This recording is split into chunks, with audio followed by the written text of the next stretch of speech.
C'est trop tard. T'as toujours été comme ça, tu peux plus changer. Tu te le dis ça, pas vrai? Ah bah oui, moi aussi je me le disais. Et après 50 ans, c'était pire. Le problème, c'est que quand tu dis ça, bah tu y crois. Et ça s'appelle une croyance limitante. Mais pour ton cerveau, c'est la vérité. Aujourd'hui, on va parler des croyances limitantes après 50 ans. D'où elles viennent, comment elles se sont installées et surtout comment tu peux commencer à reprendre le pouvoir dessus. Parce que je te rassure, ça n'est pas du tout une fatalité. Alors reste avec moi parce qu'à la fin de cette vidéo, je vais te dire quelque chose qui change vraiment la donne.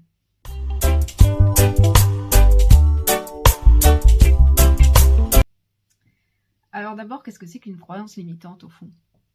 La première chose que je voudrais que tu gardes bien en tête, c'est qu'avoir des croyances limitantes, ça ne veut pas dire que tu es fragile ou que tu manques de confiance. Ça n'a rien à voir avec ta valeur. En fait, ce qui se passe, c'est que quand tu traverses, par exemple, une mauvaise période, que tu vis un échec, ou que tu te prends une critique qui reste là, en travers de la gorge, ton cerveau, lui, il cherche une explication.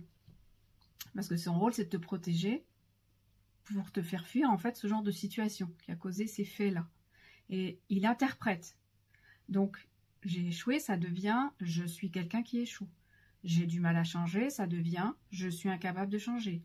On m'a dit que j'étais pas capable, ça devient « je suis pas capable ». Du coup, ce glissement de pensée, en fait, il fait que tu vas plus réessayer. Et petit à petit, tu en fais ton identité. C'est gravé dans ta tête et ton cerveau, lui, fait tout pour que cette vision de toi-même, tu sois persuadé qu'elle est vraie. Et comme ça fait 5 décennies que ça fonctionne comme ça, tu te doutes bien que le mécanisme, il est bien rodé. Donc évidemment, à 50 ans, faire la part du faux et du vrai, c'est vraiment c'est vraiment pas évident. Pourquoi, après 50 ans, c'est encore plus fort, les croyances limitantes?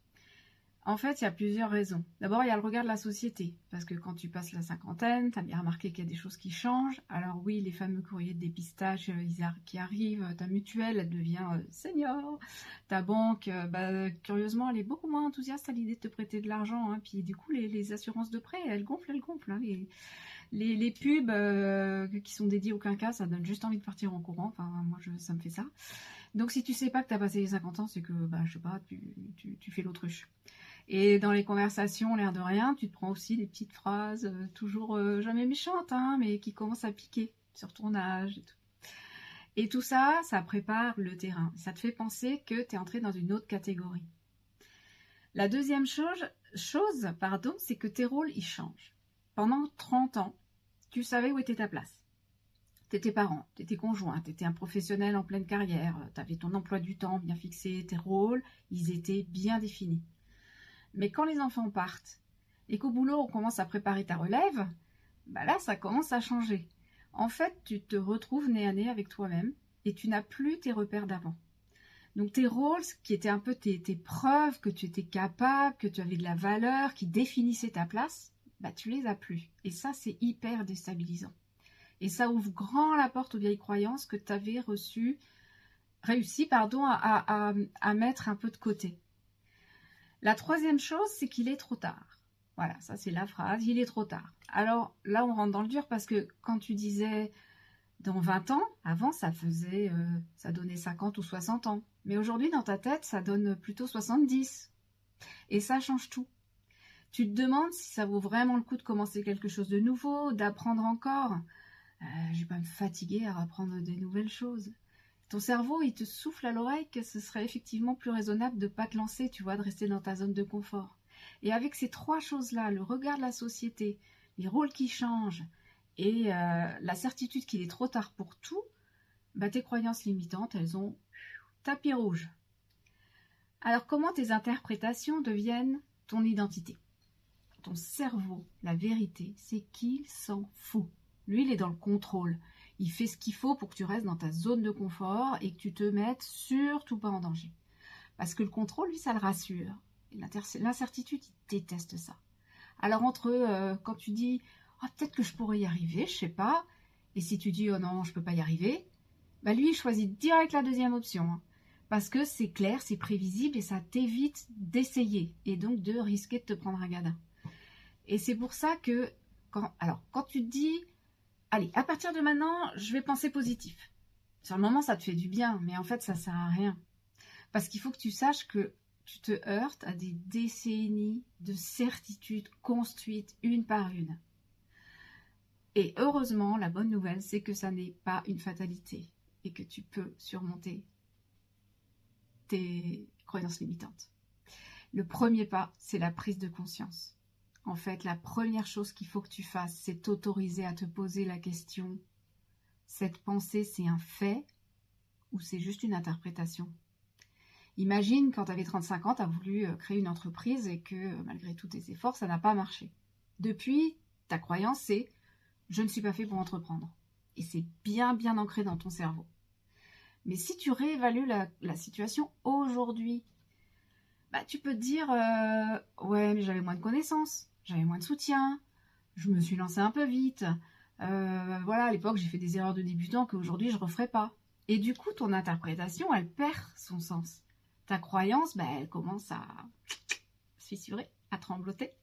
Et la pensée positive, c'est-à-dire retourner une pensée négative en affirmation positive, c'est bien, mais c'est pas suffisant.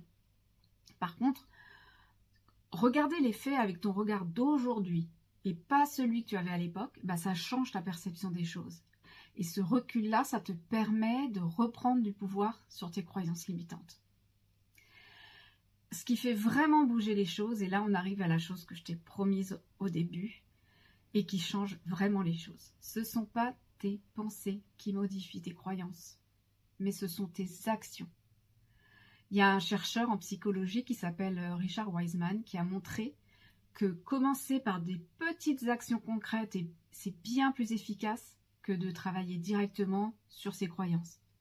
Tu commences par agir, et c'est l'action qui te permet de voir les choses autrement et de te prouver que tu peux le faire. Par exemple, si ta croyance c'est je peux plus apprendre quelque chose de nouveau. Alors, c'est pas de te lancer dans une formation de 6 mois à un prix de malade qui va t'aider. Par contre, si tu fais juste la première leçon de quelque chose qui t'attire, qui te fait envie, peu importe ce que c'est, t'as peut-être envie d'apprendre une nouvelle langue, t'as peut-être envie de te mettre au tricot, t'as peut-être envie de faire du montage vidéo, on s'en fiche, ce que tu veux. Et après cette première leçon, regarde ce que tu as appris. Alors peut-être que maintenant, tu sais te présenter dans la nouvelle langue que tu apprends. Tu as monté les 3 premiers rangs de ta future écharpe, ou tu as compris à quoi sert CapCut et ses premières fonctionnalités. Et ton cerveau, tout ça, il enregistre. Il rentre des nouvelles données.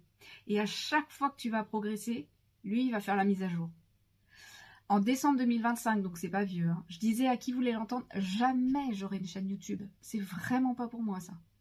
Fin mars 2026, non même avant, j'ai créé ma chaîne et je publie régulièrement dessus. Et je me montre en plus. Donc ce qui m'a fait changer, c'est pas de me dire des pensées positives, me répéter des pensées positives. C'est l'action. C'est parce qu'en fait, je me suis jetée à corps perdu dans mon programme, dans mon projet pour les quinquagénaires.